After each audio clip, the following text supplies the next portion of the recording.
अब हम डिस्कस करेंगे ब्लॉक 2 के माइनस को। ठीक है, सबसे पहले आ जाएंगे हमारे पास पैथो और साथ में फार्मा। ठीक है, हम पहले फार्मा को डिस्कस करेंगे। फार्मा का जो पहला हमारे पास एलो आ जाता है वो है न्यूरोमस्कुलर जंक्शन। मैं आपको थोड़ा सा ओवरव्यू देता हूँ व्हाट इज न्यूरोमस्कुलर जंक्शन। तो जो न्यूरॉन्स हमारे लेके आ रहे होते हैं नर्वस सिग्नल को ब्रेन से, ठीक है, उन्होंने आके एंड होना होता है, एंड टर्मिनल मतलब आके आना होता है, मतलब मसल है ना उसके ऊपर सम थोड़ी जगह पे ना टर्मिनल्स होते हैं, जंक्शन होते हैं, वहाँ पे उन्होंने अपने एंड आना होता है। मतलब आपको जब पता है कि जब भी कोई न्यूरॉन आके अपना सिग्नल ट्रांसफर करेगा ना तो वो डायरेक्टली अपना रिलीज करेगा न्यूरो। ठीक है, न्यूरोट्रांसमीटर जो रिलीज होना होता है ना वो रिलीज कहाँ पे हो रहा होगा हमारे पास उस जंक्शन के ऊपर जो मसल के ऊपर बना हुआ है, इसलिए इसे कहते हैं ये न्यूरोमस्कुलर जंक्शन है। ठीक है, अब वो पहला हमारे पास एलॉय था मैकेनिज्म स्टिमुलेशन, कैसे हमारे पास न्यूरोमस्कुलर जंक्शन को हम स्टिमुलेट कर सकते हैं। तो आपको पता है जो न्यूरोमस्कुलर जंक्शन की स्टिमुलेशन होती है ना वो या तो हम ऐसे करेंगे कि इनहांस कर देंगे एसिटाइल को। आपको पता है जो हमारे पास मेन जो हमारे पास यहाँ पे एक्ट कर रहा होता है ना बॉडी के डिफरेंट एरियाज के अंदर, जो न्यूरोमस्कुलर जंक्शन के ऊपर हमारे पास होता है मतलब न्यूरोट्रांसमीटर तो वो होता है एसिटाइलकोलिन। तो हमारा काम क्या होगा, या तो एसिटाइलकोलिन के एक्शन को मिमिक कर दो, मतलब उसकी जगह कोई और दे दो ऐसा न्यूरोट्रांसमीटर जो उसे मिमिक कर दे, या तो कोई ऐसी चीज दे दें जो एसिटाइलकोलिन के एक्शन को इनहांस कर दे। तो सबसे पहले हमारे पास आ जाएंगे ऐसे ड्रग्स जो कि मिमिक कर देती हैं इसे एसिटाइलकोलिन के एक्शन को। वो बता रहा है हमारे पास ड्रग लाइक हमारे पास आ जाएगी मेथाकोलिन, कार्बाकोल, निकोटीन, ये ऐसे ही एक्ट करेंगे जिस तरह हमारे पास एक्ट कर रहा होता है एसिटाइलकोलिन। ठीक है, ये क्या करेंगी, आएंगी वहां से वो बाइंड करेंगे हमारे पास किस मसल के ऊपर। ठीक है, और स्टिमुलेट करवा देंगी मसल फाइबर की कॉन्ट्रैक्शन को। ठीक है, लेकिन जो एसिटाइलकोलिन होता है ना, लाइक उसका अगर एक मिसाल है कि जब एसिटाइलकोलिन आया था अपने न्यूरोमस्कुलर जंक्शन पे रिलीज हुआ था तो उसने सम सेकंड्स के लिए अपना काम किया था और उसका एक्शन खत्म हो गया था।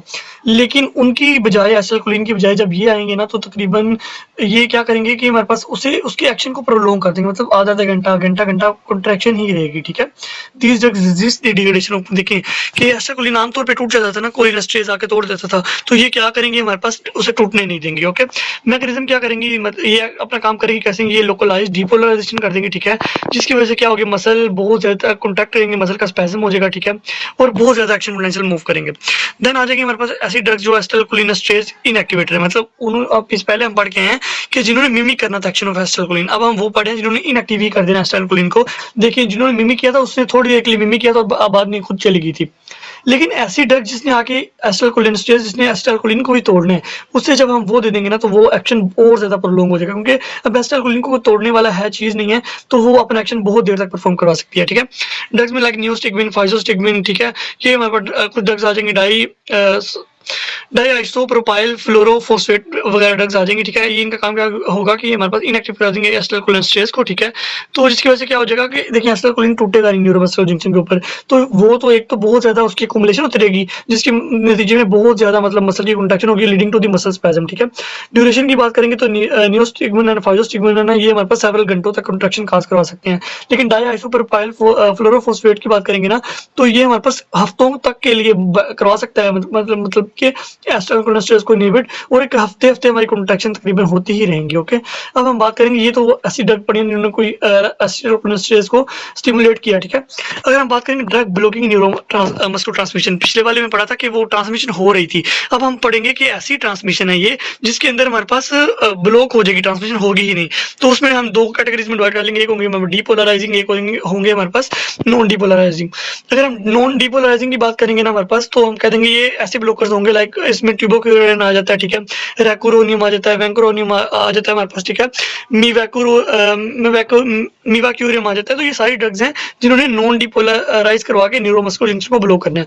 अब नॉन डिपोलराइज करवा के क्या इसका मकसद, मतलब अगर हम आगे डिस्कस करेंगे तो ये जो नॉन, अगर इन्हीं ड्रग्स को हम लो डोजेज पे दे देते हैं तो सबसे पहले तो करेंगे ये अटैचमेंट ही नहीं होने देंगी एसिटाइल को। देखें, प्रिवेंट करेंगी attachment of acetylcholine to nicotinic receptors.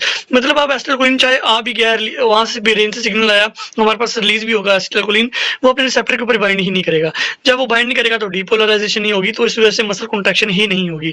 लेकिन अगर वो बता रहा है अगर हमने एसिटाइलकोलिन को ज्यादा दे देंगे ना, मतलब ये ड्रग्स भी दी हुई है और एसिटाइलकोलिन भी दे दी है, तो जब हमारे पास ये एसिटाइलकोलिन अपनी कंसंट्रेशन में ज्यादा होगा ना तो फिर वो इनकी कम्पिटिटिव इनहिबिशन करा देगा और खुद जाके वहां कॉन्ट्रैक्शन काज करवा देगा।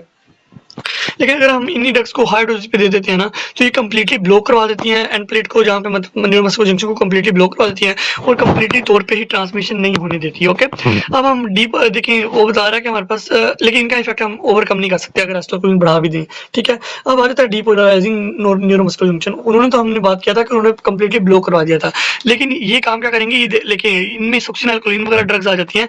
इनका मेन काम है देखें कि ये खुद अटैच हो जाएंगे निकोटिनिक रिसेप्टर जहाँ पे एसिटाइलकोलिन ने आके बाइंड करना था। ठीक है, और वो बता रही हैं परसिस्ट हाई कंसंट्रेशन देखें, और ये ड्रग्स तकरीबन हाई कंसंट्रेशन में बहुत लंबे अरसे तक वहां पे रहेंगी। मतलब उन्होंने तो अटैच ही नहीं होने दिया था एसिटाइलकोलिन को, ये अटैच तो होने देंगी, लेकिन ये लंबे अरसे तक उनकी अटैचमेंट रहेंगी और खुद ही कंट्रैक्शन करवाती रहेंगी एज कम्पेयर टू वो दूसरी ट्रांसमिशन के एसिटाइलकोलिन आके करवा ले। ओके, फेज 1 की बात करेंगे तो ये मेम्ब्रेन डिपोलेशन ये क्यों हो रही होगी, रिजल्ट इन इनिशियल डिस्चार्ज। देखिए वो कह रहे हैं जब फेज 1 होती है ना, मतलब डिपोलराइजिंग न्यूरोमस्कुलर जंक्शन ब्लॉकर की, तो उसमें बताना है कि इसमें मेनली क्या होता है, हमारा फ्लैसिड पैरालिसिस हो जाता है। लेकिन अगर हम फेज 2 की बात करें तो ये हमारे पास क्या काज करेंगे, डिसेंसिटाइजेशन ही काज कर देंगी। मतलब जो फेज 1 ड्रग्स ये दी थी ना, उन्होंने थोड़ी देर के लिए हमारे पास वहां पे ना ब्लॉकेज करवा दिया था और वहां पे कोई कॉन्ट्रैक्शन होने नहीं दी थी और वहां पे फ्लैसिड पैरालिसिस काज करवा दिया था। लेकिन फेज 2 वाली है ना, वो परमानेंट आके इसे डिसेंसिटाइज कर देंगी, ताकि मतलब अगली बार जब एसिटाइलकोलिन आए ना, तो वो इन रिसेप्टर के ऊपर बाइंड ही ना कर पाए। तो ये छोटा सा डिफरेंस है, आपने बस इसे रीड देनी है, नोट वेरी इंपॉर्टेंट। तो अब हम नेक्स्ट हमारे पास एलो की तरफ मूव करेंगे, जो कि हमारे पास ड्रग्स इन मास्थेनिया ग्रेविस। मास्थेनिया ग्रेविस होता क्या है, एक ऑटो इम्यून डिजीज है जिसके अंदर हमारे पास बॉडी के अंदर ऑटो एंटीबॉडीज बनती हैं, जो कि हमारे पास एसिटाइलकोलिन गेटेड चैनल्स होते हैं ना, जो बॉडी के अंदर जहाँ पे आके बाइंड करना होता है एसिटाइलकोलिन, उनको उन्हीं के ब्रेक करवा देती हैं। ठीक है, तो ये कुछ होती हैं इनडायरेक्टली एक्टिंग कोलिन। ठीक है, कोलिन मिमिक। ठीक है, ये लाइक इनमें ड्रग्स में हम बताएंगे नियोस्टिकमिन आ जाएगा, फाइजोस्टिकमिन आ जाएगा। ये ट्रीटमेंट ऑफ मास्थेनिया ग्रेविस की इंपॉर्टेंट ड्रग्स हैं। ठीक है, these drug are the inhibitor of cholinesterase. देखिए पहले ही हम मास्थेनिया ग्रेविस में पढ़ चुके हैं कि एसिटाइलकोलिन जहाँ पे बाइंड होना था ना उसने, वो हमारे पास चैनल बहुत कम है। अब हमारे पास अगर ड्रग भी कम हो जाएगी, लाइक कोलिनेस्टेरेज आके तोड़ देगा उसे, तो वो अपना एक्शन तो पहले ही नहीं परफॉर्म हो रहा, तो और परफॉर्म नहीं होगा। इस वजह से हम कोलिनेस्टेरेज ऐसे मतलब एंजाइम जिन्होंने तोड़ना था कोलिन को एसिटाइलकोलिन को, उन्हीं को इनहिबिट करवा देंगे, ताकि अब जो ड्रग है ना उसकी कंसंट्रेशन ज्यादा हो जाए, चाहे फिर वो कम भी चैनल है ना वहां पे जाके बाइंड करे और अपना इफेक्ट प्रोड्यूस करवा दे। तो ये यहाँ पे ये लिखा हुआ है, ये मतलब एसिटाइलकोलिन को जब इनहिबिट कर देंगी तो इंक्रीज कर देंगी कंसंट्रेशन ऑफ एसिटाइलकोलिन, जिसकी वजह से वो अपना जो इफेक्ट है वो प्रोड्यूस करवा पाएगा। अब कुछ और ड्रग्स के बारे में बताया गया, हमारे पास एक एम्बिनोनियम आ जाती है, ये इनहिबिटर एसिटाइलकोलिन कोलिनेस्टेरेज का। ठीक है, उसके बाद हम बताएंगे बोtulinum एक होती है, ये भी इसी मास्थेनिया ग्रेविस के ट्रीटमेंट में आ जाएगी। ठीक है, एंड्रोफनियम आ जाएगी। देखिए एंड्रोफनियम की एक इंपॉर्टेंट है, आपको एमसीक्यू भी आ सकता है। जो एंड्रोफनियम होती है ना, ये हम ना एज ए ड्रग ऑफ मतलब अगर हमने डायग्नोसिस चेक करना हो ना कि किसी बंदे को लैम्बर्ट ईटन सिंड्रोम है, उसके अंदर भी हमारे पास मसल की कॉन्ट्रैक्शन नहीं हो पाएगी, और मास्थेनिया ग्रेविस होगा उसके अंदर भी कॉन्ट्रैक्शन नहीं हो पाएगी। इन दोनों के अंदर किसी ने डिफर करना है ना, किसी को मास्थेनिया ग्रेविस है या लैम्बर्ट ईटन सिंड्रोम है, तो हम एंड्रोफनियम टेस्ट देंगे। अगर तो वो पॉजिटिव आएगा तो उसे मास्थेनिया ग्रेविस है, वरना हम कह देंगे उसे लैम्बर्ट ईटन सिंड्रोम है। अब लोकल एनेस्थेटिक्स का मतलब क्या होता है, मतलब एनेस्थीसिया का मतलब क्या, उस जगह को डिसेंसिटाइज कर देना, वहां पे पेन वगैरह वहां पे। देखिए मेन अगर आपने कभी कोई कट वगैरह लगता है तो हम जाके डॉक्टर के पास जाते हैं, लाइक वहां पे जब ऑब्स्टेसिस लगने होते हैं ना, वो आपको लोकल एनेस्थीसिया दे देता है, ताकि उस एरिया में जो नर्व इंपल्सेस यानी ना वो ब्लॉक हो जाए और आपको मतलब पेन फील ना हो। तो ये दो किस्म के होते हैं, एस्टर्स होते हैं और अमाइड हो सकते हैं। एस्टर्स में हमारे पास लॉन्ग एक्टिंग आ जाएंगी, शॉर्ट एक्टिंग और सरफेस एक्टिंग एक्शन आ जाएगा।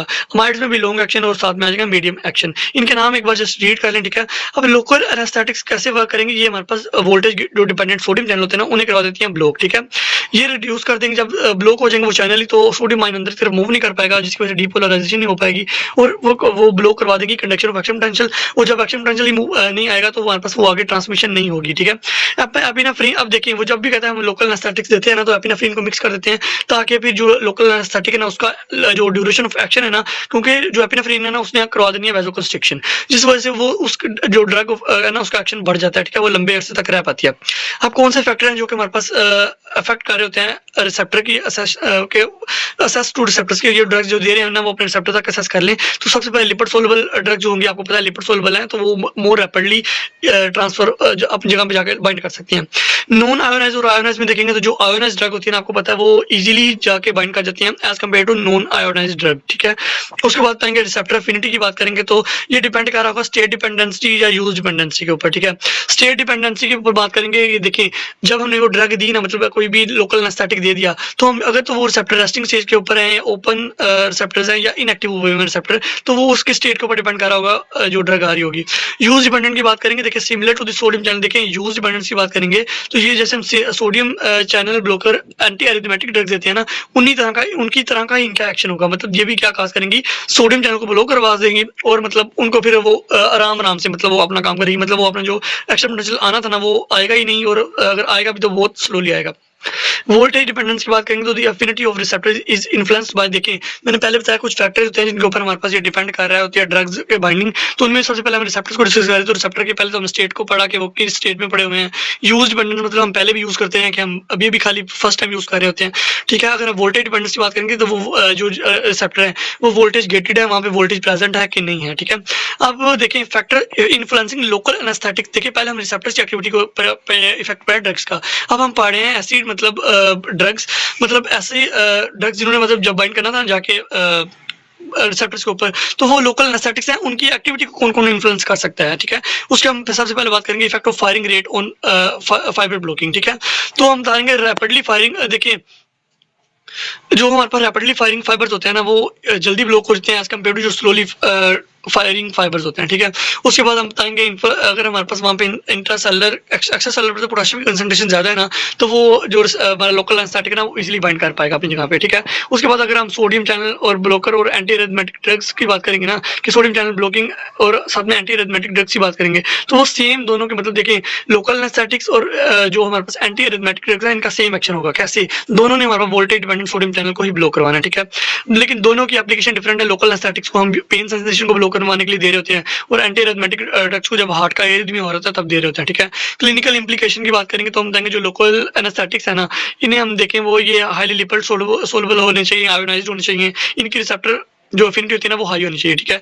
अगर हम managing complication and adverse effect, इन देखें जो लोकल एनेस्थेटिक्स है इनका एडवर्स इफेक्ट भी तो हो सकता है ना, तो उसे हम देखें देखने के लिए मॉनिटर करने के लिए हम एक्स्ट्रा सेलुलर पोटेशियम कैल्शियम के लेवल को देखते रहेंगे। अगर हमारे पास वो कोई करने लगी भी है ना, मतलब कोई रिएक्शन या एडवर्स इफेक्ट देने भी लिया लोकल एनेस्थीसिया, तो हम एक्स्ट्रा सेलुलर हमारे पास जो कैल्शियम की कंसंट्रेशन को बढ़ा देते हैं, पोटेशियम की कंसंट्रेशन को कम कर देते हैं ताकि वो अपना एक्शन परफॉर्म ही ना कर पाए, ओके। अब मसल रीमॉडलिंग की बात करेंगे, देखिए आपको मैंने पिछले ब्लॉक की मैंने जब माइनर पढ़ाई तो मैंने ये अच्छे से डिस्कस किए थे कि व्हाट इज हाइपरप्लेजिया। मतलब किसी एरिया के सेल्स, मतलब कोई जगह है, मतलब अगर आप बात करें वहाँ पे हाइपरप्लेजिया का मतलब होगा कि increase in the number of cells in that organ, ठीक है। अब ये हमारे पास हार्मोनल हाइपरप्लेजिया हो सकता है, लाइक देखें जब हमारे पास प्रेगनेंसी होती है ना, तो जो हमारे पास फीमेल की ब्रेस्ट होती है वहाँ पे हाइपरप्लेजिया होता है, मतलब वहाँ के सेल्स इंक्रीज होते हैं, क्योंकि उन्हें पता होता है क्योंकि कि जब हार्मोन हमारे पास इतने ज्यादा हाई हो रहे होते हैं, एस्ट्रोजन प्रोजेस्टेरोन, तो उसके नतीजे में क्या होना था हमारे पास बॉडी में हमें पता होता है कि बच्चे ने बाद में फीड करना है आफ्टर प्रेगनेंसी ना, तो इसलिए वहाँ पे हाइपरप्लेजिया हो जाता है। यूट्रस का भी हो जाता है, ठीक है। उसके बाद हम बताएंगे एक होता है कंपनसेटरी हाइपरप्लेजिया, एक हार्मोनल तो हार्मोन की वजह से हो रहा था। कंपनसेटरी की बात करें तो हमारे पास देखिए टिश्यू अपने आप को कंपनसेट भी तो कर रहे होते हैं, ठीक है। ये तब होगा लाइक हमारे पास देखिए जब हम किसी ऑर्गन का कोई पार्ट रिमूव करवा देते हैं, लाइक जब हम लिवर का ट्रांसप्लांट करवाते हैं ना, तो हम लिवर का एक पीस डोनर में से ले लेते हैं, तो डोनर के अंदर फिर लिवर का हाइपरप्लेजिया होगा ताकि वो जो उसका सेल पार्ट रिमूव हुआ है ना उसे वापस अपनी जगह पे लाया जा सके, ठीक है।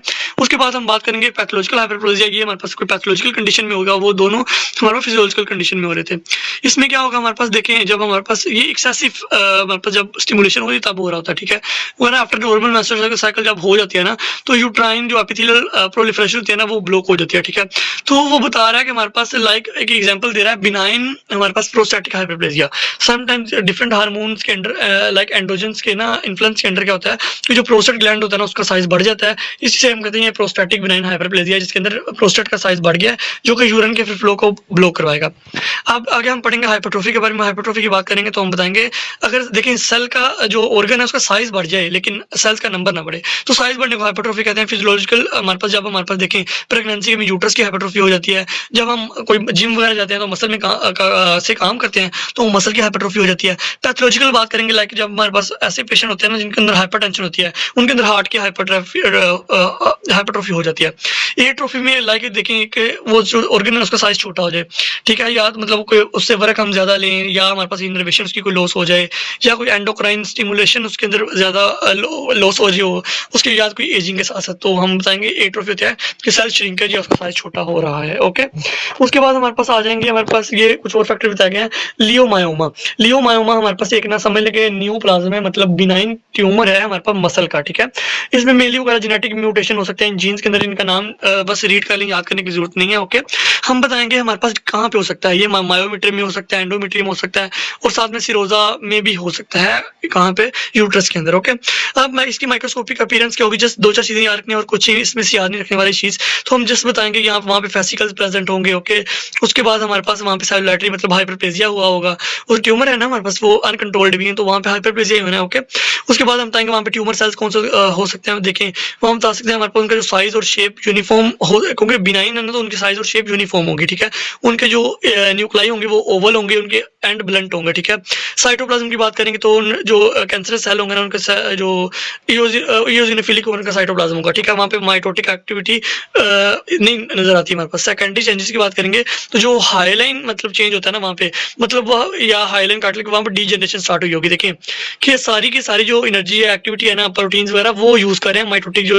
वो सेल्स जो डिवाइड कर रहे हैं न्यूप्लाज्म वाले, तो जो वहाँ पे हाईलाइन कार्टिलेज हो गया वहाँ पे उसकी डीजनरेशन स्टार्ट हो जाएगी। ठीक है, उसके बाद रेड डीजनरेशन में बताएंगे हमारे पास जो एक्सेसिव हमारे पास कोगुलेटिव वहाँ पे नेक्रोसिस स्टार्ट हो जाएगा, मतलब जहाँ पे बिनाइन कार्सिनोमा हो रहा है ना उस एरिया में कोगुलेटिव नेक्रोसिस हो जाएगा। ठीक है, जो हमारे पास कॉन्ट्रासेप्टिव ड्रग जब हम लेते हैं ना तो उसके साथ हमारे पास ज्यादा चांसेस होते हैं, लाइक देखें ऐसी ड्रग्स जो प्रेगनेंसी को रोकती हैं, अगर हम वो ज्यादा यूज करेंगे ना तो हमारे पास इसके चांसेस बढ़ जाएंगे रेड डीजनरेशन की, क्योंकि वो इस एरिया में कोगुलेटिव नेक्रोसिस काज करवा रही थी। अब डिजीजेज ऑफ मसल की बात करेंगे, ऐसी मसल डिजीज जो मसल को अफेक्ट कर रही है, एक होता है डुचेने मसल डिस्ट्रोफी लाइक डीएमडी, या तो हमारे पास डिस्ट्रोफिन प्रोटीन होती है उसके अंदर मतलब म्यूटेशन हो जाए कुछ चीज की, किसी जीन की डिलीशन हो जाए या म्यूटेशन हो जाए। ठीक है, तो डिस्ट्रोफिन सही बन नहीं पाती। अब वो बता रहा है कि हिस्टोलॉजिकल अल्टरेशन मेनली इफेक्ट करेगी स्केलेटल मसल्स को। ठीक है, इसमें मेनली हम बताएंगे कि डिसऑर्डर में होगा क्या कि जो मसल के फाइबर होंगे उनकी निक्रोसिस हो जाएगी और वापस रीजनरेशन स्टार्ट हो जाएगी। जब इतनी ज्यादा निक्रोसिस होगी तो वो इतनी ही ज्यादा हमारे पास वो स्टार्ट हो रही होगी रीजनरेशन, तो उसमें हम कह देंगे हमारे पास आउटस्पेसिंग आने लग जाएगी मसल के अंदर ना। तो जब उसका रिपेयर चल भी रहा होगा ना तो उसके मसल का फाइबर कोई छोटा बन जाएगा, कोई बड़ा बनेगा, उनके न्यूक्लियस के अंदर एबनॉर्मल न्यूक्लियस बनने लग जाएंगे। ठीक है, तो मतलब हार्ट का जो मसल है उनको भी बीमारी इफेक्ट करती है। आपने फिजियोलॉजी का लेक्चर लिया है तो आपको उसके अंदर अच्छे से समझ लग जाएगी what is डुचेने muscle dystrophy.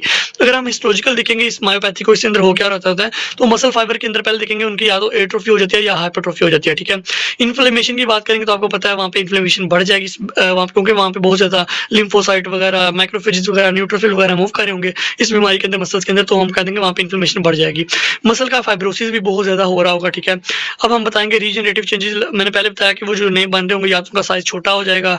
Myopathy के अंदर वो कह रहा है काफी जो न्यूक्लियस का भी एबनॉर्मल डेवलप हो रहे होंगे, मतलब जब देखें इतना मसल टूट रहे हैं तो इतने रीजनरेट भी हो रहे हैं, तो जब बहुत ज्यादा एक्सेसिव रीजनरेशन होती है तब ये मसला आता ही आता है। ठीक है, उसके बाद जो नया इसमें मेनली हम जो ट्रीटमेंट्स में क्या करेंगे, या तो हर जीन रिप्लेसमेंट थेरेपी कर देंगे। ठीक है, या तो ऐसी ड्रग्स दे देंगे जो मतलब इसको ब्रेकडाउन को कम कर दें। ठीक है, डिस्ट्रोफिन हमारे पास एक्सप्रेशन को शो किया गया, वाइल डिस्ट्रोफिन जो डेफिशिएंसी होती है ना वो डीएमडी के लिए स्पेसिफिक है। ठीक है, वो कह रहे हैं हमारे पास अदर फॉर्म्स ऑफ मायोपैथी में इन्वॉल्व, मतलब जो अदर मायोपैथीज है ना उनमें हो सकता है क्या हमारे पास कोई एक्सप्रेशन का जीन का फंक्शन हो सकता है, मतलब कोई जीन एक्सप्रेस नहीं हुआ तब मसल खराब हो गया, या किसी स्ट्रक्चरल प्रोटीन की खराबी होगी तब हो गया। ठीक है, तो ये हमारे पास डिफरेंट हमारे पास चीजें जिसके अंदर मसल को मतलब मसल खराब हो सकता है।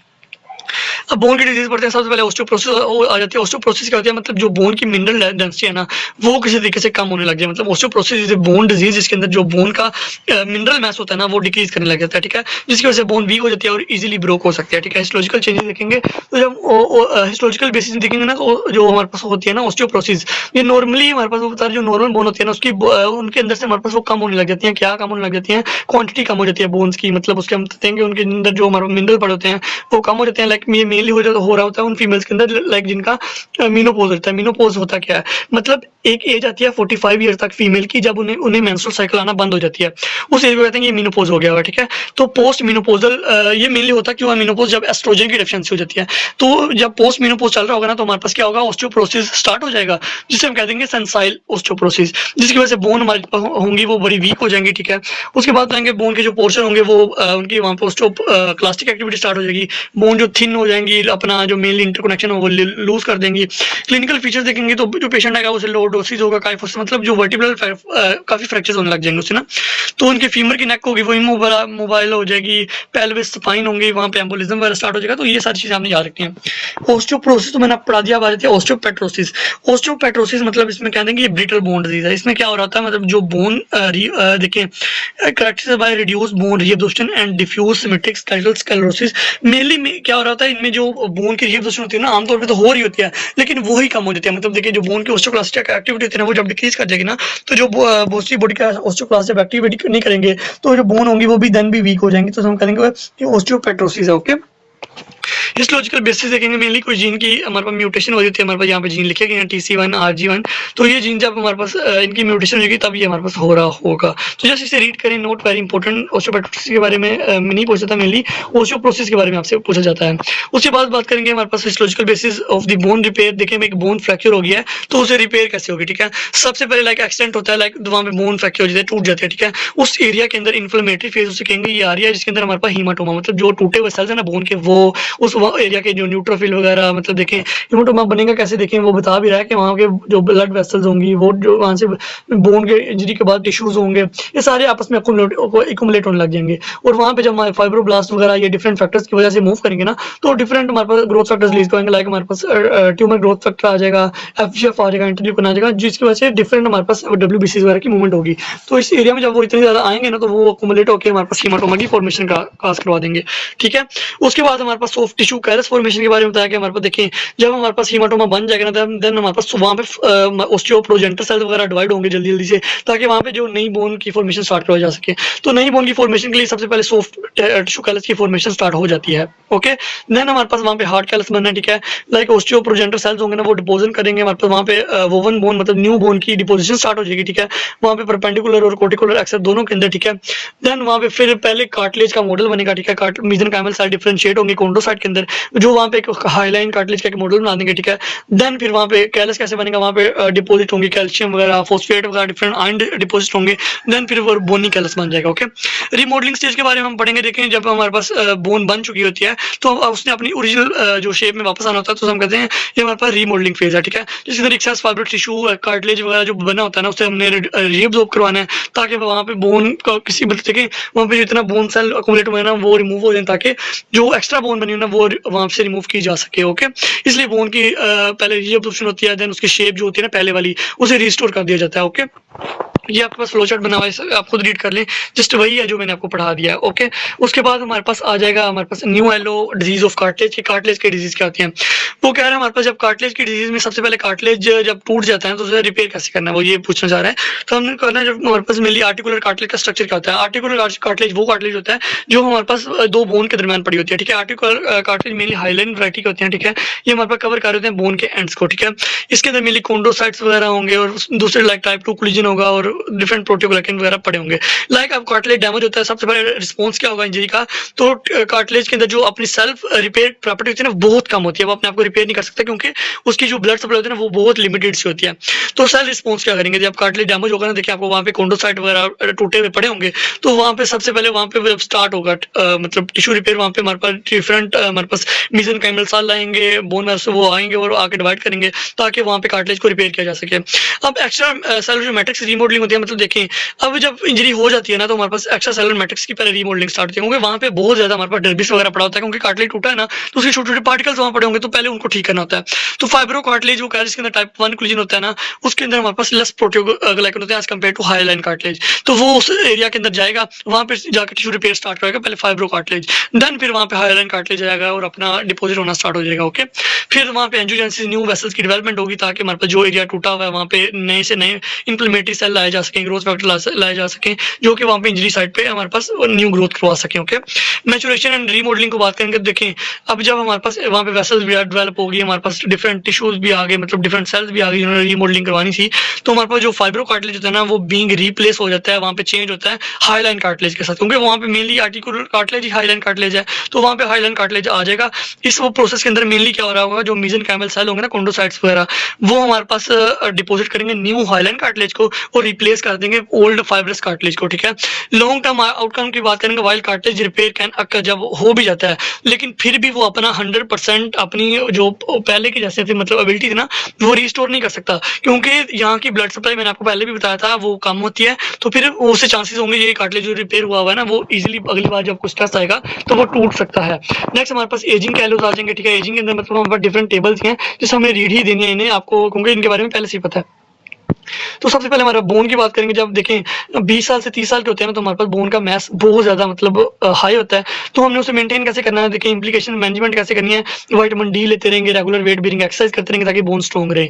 मिडिल एज लाइक 40 से 50 साल के हो जाते हैं ना, तो बोन की जो डिक्लाइन आ जाता है बोन डेंसिटी के अंदर, ठीक है। तो हमने क्या करना है, बोन एक्सरसाइज करते रहना है, हेल्दी डाइट लेनी है और विटामिन डी वगैरह लेते ही रहना है। लेकिन जब हम 60 साल के हो जाते हैं ना, तो बोन की बहुत ज़्यादा रीअब्जॉर्प्शन स्टार्ट हो जाती है, तो वो तब इंक्रीज हो जाता है risk of fractures and osteoporosis. तो तब हमने कैसे मैनेज करना है, हमने बहुत ज़्यादा डाइट के अंदर कैल्शियम देना है, विटामिन डी देना है, सप्लीमेंटेशन करनी है इनकी, ताकि प्रिवेंट करा सकें हम बोन की रीअब्जॉर्प्शन को। उसके बाद लाइक पोस्ट मेनोपॉजल जो वुमन होती है ना, आपको पता है मैंने बताया था उनके अंदर एस्ट्रोजन कम हो जाता है। एस्ट्रोजन कम होने की वजह से उनके अंदर ओस्टियोक्लास्ट क्लास सेल्स होते हैं ना, वो हाईली एक्टिव हो जाते हैं। जब वो हाईली एक्टिव हो जाते हैं ना, तो वो इजीली बोन को खराब कराना स्टार्ट होते हैं, बोन की रीअब्जॉर्प्शन स्टार्ट करवा देते हैं। तो इसलिए हमारे पास उनको ऐसी फीमेल जिनके अंदर पोस्ट मेनोपॉज हो गया हुआ है, उन्हें बिस्फोस्फेट देंगे या एस्ट्रोजन रिप्लेसमेंट थेरेपी देंगे with calcium and vitamin D, ताकि वो उनकी बोन रीअब्जॉर्प्शन कम हो सके।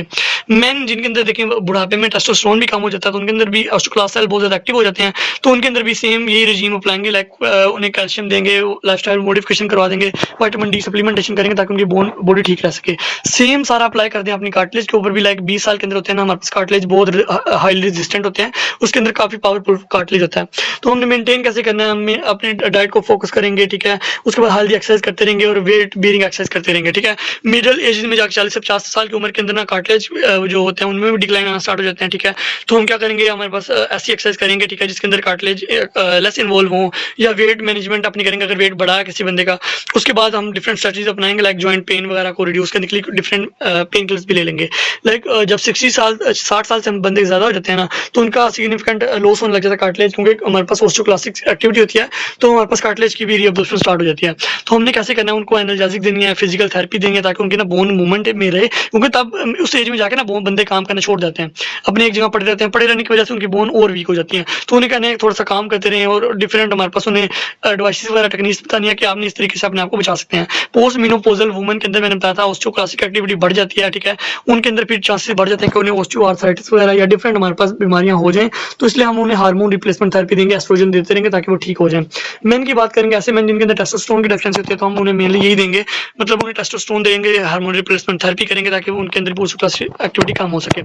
मसल्स की बात करेंगे तो वैसे आपको पता है 20 साल के अंदर हमारे पास हाई मसल मैस होता है, ठीक है। तो हमें उसे मेंटेन कैसे करेंगे, बैलेंस न्यूट्रिशन ले लेंगे ताकि हमारे पास कोई इंजरी हो भी जाए तो उसकी इजीली रिकवरी हो जाए। 40 से 50 साल की उम्र में हमारे पास डिक्लाइन आ जाता है मसल के स्ट्रेंथ के अंदर, जो हम पहले काम कर सकते हैं वो अभी काम नहीं कर सकते, तो उससे आपको पता है मसल का लॉस बढ़ जाता है। तो आपने क्या करना है, अपनी डाइट को इंप्रूव करना है, प्रोटीन ज़्यादा लेनी है, ठीक है, ताकि हम आपके मसल मैस इंप्रूव हो सके और ठीक रहे, ठीक है। 60 साल की उम्र में आपको पता जाके हमारे पास बहुत ज़्यादा एक्सेलरेटेड लॉस होने लग जाता है, मसल का टूटने लग जाते हैं, ठीक है, फ्रजाइल हो जाते हैं, कोई ज़रा सा वेट उठाएंगे तो वो टूटने टीयरिंग के चांसेस बढ़ जाएंगे। तो आपने हेल्दी एक्सरसाइज बतानी है, ट्रेनिंग एक्सरसाइज करते रहना ताकि उनके मसल वीक ना हो, क्योंकि जब हम पड़े रहते हैं ना उनके मसल की एट्रोफी होने लग जाती है। तो जब हम मसल को मूवमेंट में रखेंगे ना, तो मसल अपनी ओरिजिनल फॉर्म में वापस ठीक रहेंगे। तो उसके बाद कुछ मैन बताएंगे, मैन जिनके अंदर मतलब टेस्टोस्टेरोन की डेफिशिएंसी हो जाती है, तो उनके अंदर भी ये बढ़ जाता है चांसेस कि उन्हें मसल, क्योंकि टेस्टोस्टेरोन हमारे पास हार्मोन होता है जो मेल के अंदर मसल मैस डेवलप करवाने में रोल प्ले करता है। तो जब वो ही नहीं होगा तो हमारे पास ऑटोमेटिकली हमारे पास बोन जो मसल्स होंगे वो वीक हो जाएंगे, तो हम उन्हें भी ठीक करेंगे ताकि हार्मोन रिप्लेसमेंट थेरेपी देके। अब एस्ट्रोजन का बोन मिनरल डेंसिटी के ऊपर क्या रोल होता है, तो आपको पता है जो एस्ट्रोजन होता है ना वो रेगुलेट कर रहा होता है न्यू बोन फॉर्मेशन के अंदर, और उसकी रीअब्जॉर्प्शन को मेंटेन कर रहा होता है, क्योंकि एस्ट्रोजन का मैंने आपको पहले बताया कि हाई इफेक्ट होता है किनके ऊपर, ऑस्टियोक्लास्ट सेल को एक्टिवेशन करवाने के लिए। तो जब रिप्रोडक्टिव ईयर होते हैं तो आपको पता है एस्ट्रोजन बहुत ज्यादा होता है, तो वो बोन मैस को बढ़ा रहा होता है। एस्ट्रोजन जब मेंटेन होगा तो वो आपको पता है वो बोन की रीअब्जॉर्प्शन को स्लो करा देगा, ठीक है। तो उसके बाद हम पढ़ेंगे community medicine and BS behavioural sciences. तो सबसे पहले अगर पेशेंट आपके पास आता है ना लोअर बैक पेन के साथ, तो आपने आपने बताना कि ऐसी कौन सी बीमारियां जो हमारे लोअर बैक पेन कर सकती हैं। कोई मसल स्ट्रेन हो जाए, कोई डिस्क अपनी जगह से हिल जाए, वर्टिब्रल डिस्क होती है ना, तो कोई स्पाइनल स्टीनोसिस हो जाए, ठीक है, कोई मस्कुलोस्केलेटल कंडीशन लाइक हमारा मसल स्ट्रेन, कोई फाइब्रोमाइल्जिया वगैरह हो जाएगा, या पुअर पोस्चर में बैठ बैठ के हमारे पास बैक पेन स्टार्ट हो जाए, ठीक है। स्पोंडाइलो आर्थराइटिस, ऑस्टियोआर्थराइटिस, सियाटिका, ये सारी डिफरेंट काजेज हैं लोअर बैक पेन की, ठीक है। अपने लोअर बैक पेन को बचाना कैसे है, ठीक है, अपने अपना हेल्दी वेट मेंटेन करना है, अपनी एक्सरसाइज डेली करनी है ताकि जो मसल है वो इजीली मूव करते रहें, बोन्स मूव करते रहें, उनकी ऑस्टियोक्लास्टिक एक्टिविटी कम हो, ठीक है। आपने प्रॉपर लिफ्टिंग टेक्निक अपनानी है, ठीक है, ताकि आप जब कोई चीज़ उठाएं भी ना तो आपका मसल या टियर होने के चांसेस ना हो, ठीक है। तो इसलिए हम कहते हैं प्रॉपर लिफ्टिंग टेक्निक अपनाएं, जो वर्कर हैं वो भी और जब हमने भी काम कोई चीज़ उठानी है तो।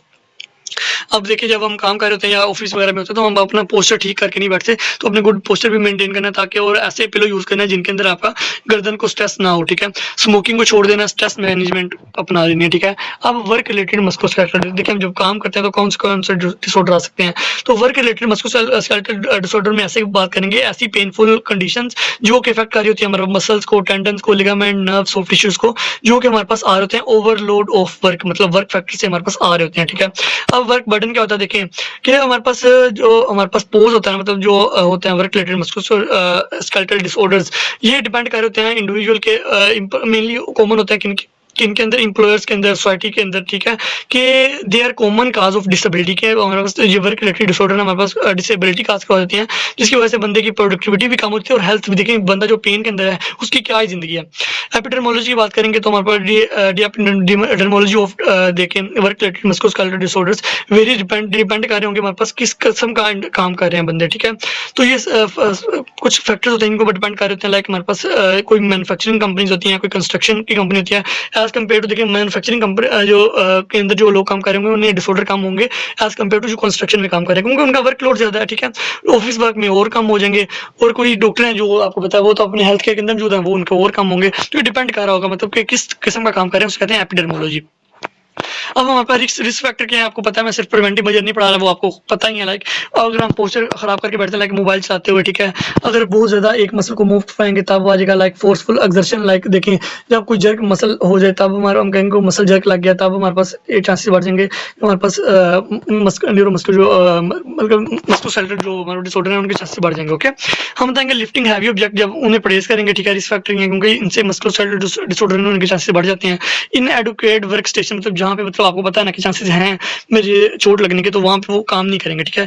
इनसफिशिएंट ट्रेनिंग, हम अपने वर्कर्स को ट्रेनिंग नहीं देते जिसकी वजह से उनके अंदर रिस्क फैक्टर होते हैं कि हमारे पास वो इजीली शिकार बन जाते हैं इन डिसऑर्डर्स का। तो उनको देखें ठीक कर देंगे तो वो प्रिवेंटेबल मेजर्स ही हैं जिनकी वजह से वो ठीक हो जाएंगे, उनके मस्कुलोस्केलेटल डिसऑर्डर है ना वो बिल्कुल अपनी जगह पे ठीक हो जाएंगे। उसके बाद बताएंगे हमारे पास मोबाइल, देखें मस्कुलोस्केलेटल डिसऑर्डर हैं जो मोबाइल यूज से हो रहे हैं, ठीक है। आपको पता है हमारे पास ऐसे, इनको कहते हैं कि ऐसे डिसऑर्डर्स हैं जो एक्सटेंसिव मतलब हम वो एक्सेसिव यूजेज ऑफ मोबाइल, देखिए हम जब मोबाइल यूज कर रहे होते हैं तो हमारे पास एक हमारा पोस्चर ठीक नहीं होता, हम नीचे टाइपिंग कर रहे हैं लाइक, तो टाइपिंग करने से हमारे थंब का मसला बन सकता है, हमारे पास बाजू का हाथ का मसला बन सकता है, ठीक है, बहुत ज्यादा टाइपिंग करने से। उसके बाद जब हम नीचे देख रहे होते हैं तो हमारे पास गर्दन हमारी अक्सर जब हम टाइपिंग कर रहे होते हैं ना किसी ऑकवर्ड पोस्चर में बैठ के, हमें पता है हमारी आंखें भी दर्द करती हैं लेकिन हमारे पास जो हमारी गर्दन है ना वो बहुत ज्यादा दर्द कर रही होती है।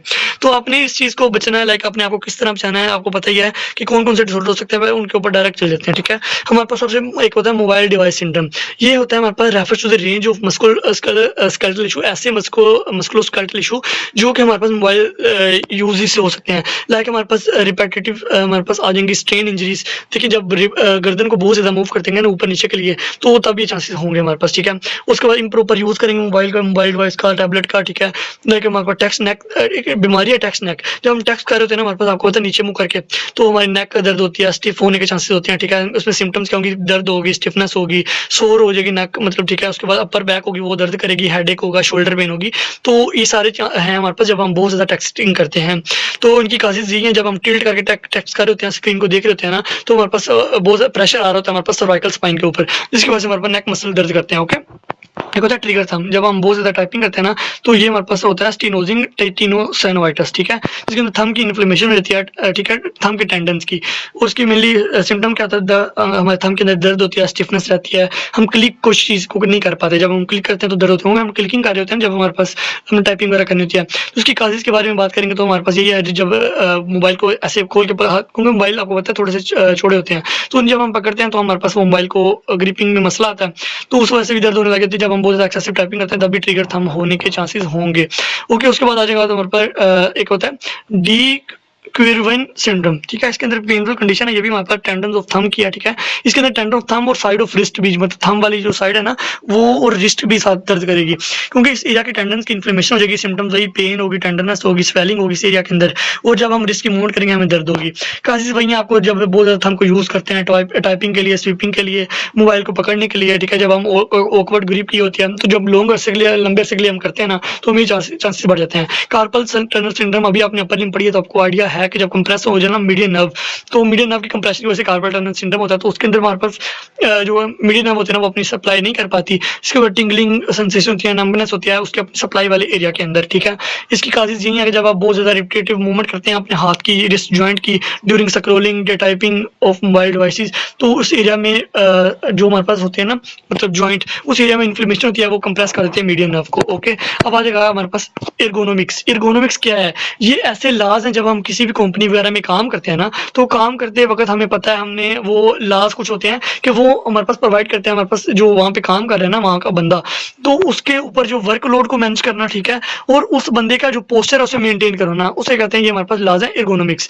इन ऑल ऑक्यूपेशनल हेल्थ प्रैक्टिस, जब जो हमारे पास जितनी भी प्रैक्टिशनर है ना हमारे प्रैक्टिस कर रहे हैं, ये हमारे पास इसमें क्या होता है कि ergonomics is fitting the job to the work, मतलब वर्कर के साथ जॉब को फिट करना। कि कैसे बताया कि एक बंदा कंप्यूटर चला रहा है, आपके पास एग्जांपल दी गई है, तो आपने उससे कंप्यूटर उसके आई लेवल के ऊपर प्रोवाइड करना है, उसे ऐसी चेयर करना है जो हमारे पास प्रोवाइड करना है जिसके ऊपर वो एक कंफर्टेबली बैठ सके और वो इजीली मतलब उसका जो 90 डिग्री का एंगल बना के बैठ सके, ना कि जो नीचे सख्त चेयर्स होंगी एक्सेट्रा, ये सारी चीजें आ जाती हैं एर्गोनोमिक्स के अंदर। ओके, आ जाते हैं नॉन कम्युनिकेबल डिजीज। ऐसी डिजीज जो हमारे पास किसी के साथ सलाम लेने से या उसके पास बैठने से या वैसे कम्युनिकेशन के दौरान नहीं फैलती, तो इन्हें हम कहते हैं कि ऐसे डिसऑर्डर हैं हमारे पास नॉन कम्युनिकेबल। आ जाएंगे मस्कुलोस्केलेटल, जितने भी डिसऑर्डर है ना वो सारे नॉन कम्युनिकेबल है, मतलब वैसे नहीं फैलते, ठीक है, वो आपको आपकी ही वजह से फैलते हैं। नॉन कम्युनिकेबल डिजीज में हमारे पास डिफरेंट डिजीज आ जाएंगे, लाइक हमारे पास ऑस्टियोपोरोसिस आ जाएगी, ठीक है, क्योंकि वो एज रिलेटेड है, और different type of muscular disorder आ जाएंगे, ठीक है। अब मस्कुलोस्केलेटल डिजीज है लाइक हमारे पास जॉइंट की, बोन की, मसल की, लिगामेंट्स की, ठीक है, टेंडन वगैरह की डिजीज आ जाएंगी, जो हमारे पास हम कह सकते हैं कि मस्कुलोस्केलेटल डिसऑर्डर हैं, जो हमारे पास नॉन कम्युनिकेबल डिजीज हैं। इनके रिस्क फैक्टर वही होंगे जो मतलब एज हमारे पास ज्यादा होने लग जाए, कोई इंजरी हो जाए, ओवर यूज नहीं करते रहे, ठीक है, ओबेसिटी वगैरह, पुअर पोस्चर, पुअर लाइफस्टाइल वगैरह, या हमारे पास कोई जहाँ पे काम कर रहे हैं उस वजह से हमें ये डिसऑर्डर हो सकते हैं, ना कि कम्युनिकेबल हैं, ये फैल सकते हैं। इनकी क्लिनिकल हमारे पास जब पेशेंट आएगा वो कैसे आएगा, उसे बहुत ज्यादा पेन होगी, स्टिफनेस होगी, स्वेलिंग होगी, ठीक है, उसकी उन मसल्स की रेंज ऑफ मोशन कम हो जाएगी, वीकनेस हो रही होगी, उसे डिफॉर्मिटीज डिफरेंट हो रही होंगी। तो ये सारी आपके पास क्लिनिकल मैनिफेस्टेशन है, जब आपको पता लगेगा जहाँ से कि यार इसे तो ये मसला है मसल्स का, तो उसका ट्रीटमेंट यही देनी है आपने, उसकी एक्सरसाइज करवानी है, ऑक्यूपेशनल थेरेपी देनी है, physical therapy, medicational therapy, lifestyle modification, ठीक है। उन्हें कहना है कि आपने अगर कोई ऐसी काम कर रहे हैं तो आपने उसे प्रेस करना जहाँ से आपका पेन स्टार्ट हुई है। ओके, उन्हें हमारा जो ट्रीटमेंट का गोल होना चाहिए ना वो एक तो उनकी सिम्टम्स को इम्प्रूव करना, उनके मसल्स की फंक्शन को इम्प्रूव करना, ठीक है, और फर्दर उनका जो मसल खराब हो रहा है ना उसकी डिटोरेशन को रोकना और उनकी क्वालिटी ऑफ लाइफ को इम्प्रूव करना हमारा मेन जो होना चाहिए, ठीक है। रिस्क फैक्टर क्या है हमारे पास, असेसमेंट ऑफ हमारे पास कैसे रिस्क फैक्टर, जहाँ से हमारे पास जो मस्कुलोस्केलेटल डिसऑर्डर है ना उसे उन्हें कैसे असेस करेंगे, ठीक है। तो risk factor in community of for osteoporosis आपको पता है एज के ऊपर डिपेंड कर रहे होते हैं, जेंडर, फैमिली हिस्ट्री और ये सब के ऊपर डिपेंड कर रहे होते हैं हमारे पास, ये हमारे पास ऑस्टियोपोरोसिस के पेशेंट्स ना, तो हम बताएंगे रिस्क फैक्टर क्या हो सकते हैं जो ऑस्टियोपोरोसिस वाले पेशेंट हैं।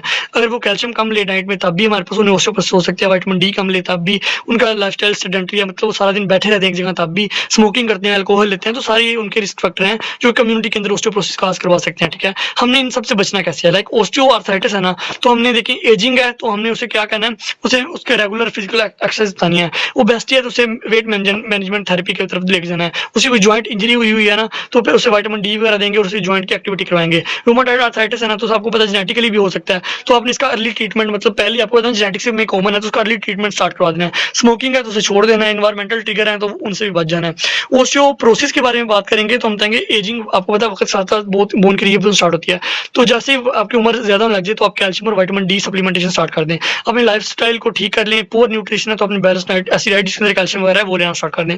बैक पेन है या आपका पोस्चर खराब होता है ना तो आपने अपने लोगों को, इर्द गिर्द के लोगों को एजुकेशन देनी है कि जिस जगह पे काम करें आपने वहाँ पे कैसे काम करना है ताकि आपको आप इंजरी से बच सकें। ओबेसिटी है तो अपने वेट मैनेजमेंट करनी है और चीज़ों को उठाने के लिए प्रॉपर लिफ्टिंग टेक्निक यूज करनी है। टेंडनाइटिस के अंदर देखिए हमने वो टेंडन को ओवर यूज नहीं करना, अगर हो गया वह खराब ख़राब, तो उन्होंने कहना आप टेंडन को रेस्ट दें, आइस कंप्रेशन करें, ठीक है। और साथ में आपने बताना है कि उनके अंदर एलिवेशन प्रोटोकॉल अपनाएं, क्योंकि उसे उठा करके ताकि वो टेंडन मूव ना करे उस एरिया में। पुअर एर्गोनॉमिक्स देखें, जहाँ पे आप काम कर रहे हैं आपने उन इंस्ट्रूमेंट को यूज़ करके असेस करके अपने लिए मतलब जो बेस्ट लगा, किसी ऑफिस में काम कर रहे हैं ना, तो आपने ऐसी चेयर की डिमांड करनी है जहाँ पे मतलब आप इजीली बैठ सकें, ओके। उसके बाद फाइब्रोमाइल्जिया होती है, जिसके अंदर हमारे पास ये भी हमारे मसल की डिसऑर्डर है, इसके अंदर स्ट्रेस है, तो हम स्ट्रेस को कम कर देंगे, मसल रिलैक्सेशन टेक्निक को अपनाएंगे। स्लीप सोया नहीं जा रहा तो स्लीप हाइजीन को मेंटेन करेंगे, ठीक है। रेगुलर स्लीप स्केड्यूल बना लेंगे। सेडेंटरी लाइफस्टाइल है तो उसे हम ठीक करेंगे, रेगुलर एक्सरसाइज को इंप्रूव करवा लेंगे। फिजियोलॉजिकल फैक्टर्स क्या हैं जो कि हमारे कोई इलनेस को बढ़ा देते हैं। तो फिजिकल इंपैक्ट आपको पता है, ये सारा जैसे एक रीड देने वाली चीज़ है, इंपॉर्टेंट नहीं है। आपने जैसे रीड देनी है ताकि आपको थोड़ा आइडिया हो सके, मतलब इंडिविजुअल आपको सारा आइडिया है कि अगर इंडिविजुअल है तो उसके ऊपर मतलब अगर वो खुद लिमिटेड मूवमेंट करेगा उसके बाद चले फिरेगा नहीं, उससे बीमारियों के चांसेस बढ़ जाएंगे। फैमिली रिलेटेड क्या, अगर हम उसे बहुत ज़्यादा देखें, उसके ऊपर रिस्पॉन्सिबिलिटीज़ हैं, उसके ऊपर स्ट्रेस ज़्यादा है, तो हम उसे कम करने की कोशिश करेंगे। सोसाइटी में देखें, जब हम कोई बंदा काम कर रहा था ना, तो हाँ, अगर हम उसे अप्रिशिएट नहीं करते तो उसकी लॉस ऑफ हो जाती है प्रोडक्टिविटी। तो ये सारे हमारे फैक्टर्स को जैसे एक रीड दे लें, not very important. Physiological impact of disease and its management आ जाएंगे। हमारे पास साइकोलॉजिकल रिस्क होते हैं as mediating factors between illness and its effects, ठीक है। वो कहते हैं हमारे पास कुछ साइकोलॉजिकल फैक्टर्स होते हैं जो देखें, अगर हम एक बंदा जो काम करके आ रहे हैं उसे रोज चीयर अप कर देते हैं तो वो बिल्कुल ठीक हो जाता है। लेकिन हम सोशल सपोर्ट देंगे, उसे कोपिंग स्ट्रेटजीज अपनाएंगे, उसे हमारी पर्सनैलिटी को इम्प्रूव करेंगे, ठीक है। हेल्थ केयर उसको कि जब भी बीमारी हो खुद उसे कुछ नहीं खाना, हेल्थ केयर के पास जाना है। सोशो इकोनॉमिक फैक्टर्स को इम्प्रूव करना है, ठीक है। Role of psychological factors in mediating between illness and its effects. Psychological देखिए, अगर आप बंदे को कोपिंग देखें, कोपिंग क्या होता है, डिस्कशन, किसी को एडवाइस देते रहेंगे, किसी से अपने आप शेयर करते रहेंगे ना, तो आप इन सारी बीमारियों से बच जाएंगे। बस आपने जैसे रीड करना है, नोट वेरी इंपॉर्टेंट। तो जज़ाकल्लाह, नेक्स्ट इंशाल्लाह उस पर जल्द शेयर कर दी जाएगी।